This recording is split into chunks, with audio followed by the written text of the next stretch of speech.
Oke, selamat siang, salam sejahtera untuk kita semua. Rekan-rekan, kali ini saya akan memberikan materi tentang Engine Room Resource Management. Oke, jadi materi tentang IRM ini, ya background-nya, ya saya tampilkan.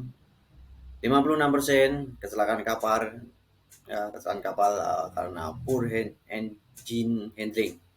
Jadi terkait sumber daya di kamar mesin, istilahnya lag atau kekurangan performnya. Oke. Kemudian untuk targetnya atau tujuan kali ini saya berikan satu saja ya targetnya. Jelas. Manajemen sumber daya mesin terkait dengan keterampilan otomatis, ya terkait interaksi sosialnya, harus ada kesadaran situasi dan ketepatan pengambilan keputusan. Oke. Selanjutnya untuk gambaran item-item atau jenis-jenis materi itu IRM ada 10 poin ya. Mulai dari team building, communication hingga crisis management. Oke, kita bahas satu persatu. Oke. Pertama, tahapan bangun tim efektif. Jadi harus dibentuk dari awal. Kemudian kita membuat komitmen pencapaian kinerja untuk targetnya seperti apa. Oke.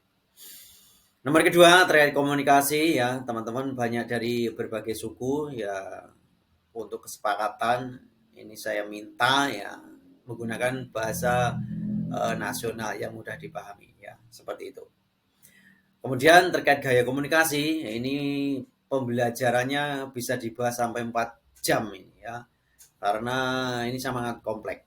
Nah, saya langsung skip saja. Di kapal ya paling cocok ya asertif, jujur, terbuka, dan jelas. Oke, kemudian terkait watchkeeping, masing-masing kapal ya ada kemungkinan per 6 jam ataupun 4 jam, 4 jam, 4 jam. Ya, sesuaikan situasi kondisi masing-masing.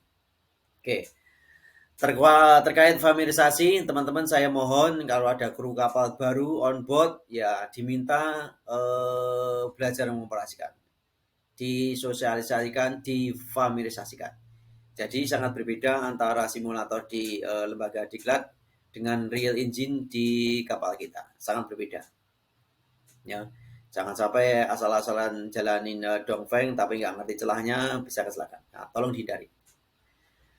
Terkait organisasi di atas kapal ya butuh juga kejelasan tugas dan tanggung jawab ya. Organisasi di kapal sudah ada aturannya, tolong dilaksanakan tugas dan tanggung jawab masing-masing. Oke. Sering terjadi ini di atas kapal yang kalau kita tidak pintar memanajemen stres ya akibatnya sangat fatal ya. Nah, ini pun pembahasannya juga 2 sampai 3 jam lebih ya karena sangat kompleks contoh dan detailnya. Oke. Kemudian terkait situation awareness ya dituntut kru kapal itu sehat, fit ya, feelingnya tepat ya, bisa membuat keputusan yang istilahnya presisi ya. Jadi seluruh indera kita ya istilahnya harus peka. Oke.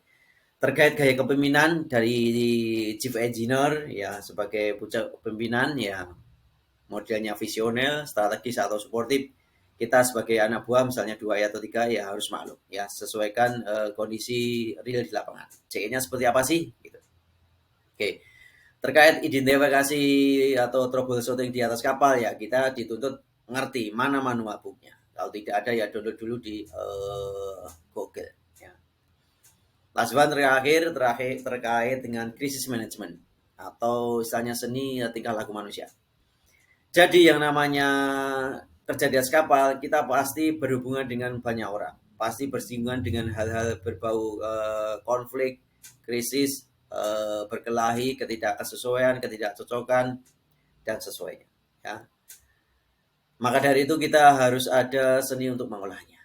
Ya, itulah poin-poin terkait IRM. Ya, masalah soft skill kita harus peka, jeli, dan bisa mengolah dari sumber daya 2E, 3E, rating, dan kita sendiri sebagai cewek. Semoga berkenan materi kali ini. Sampai ketemu lain waktu and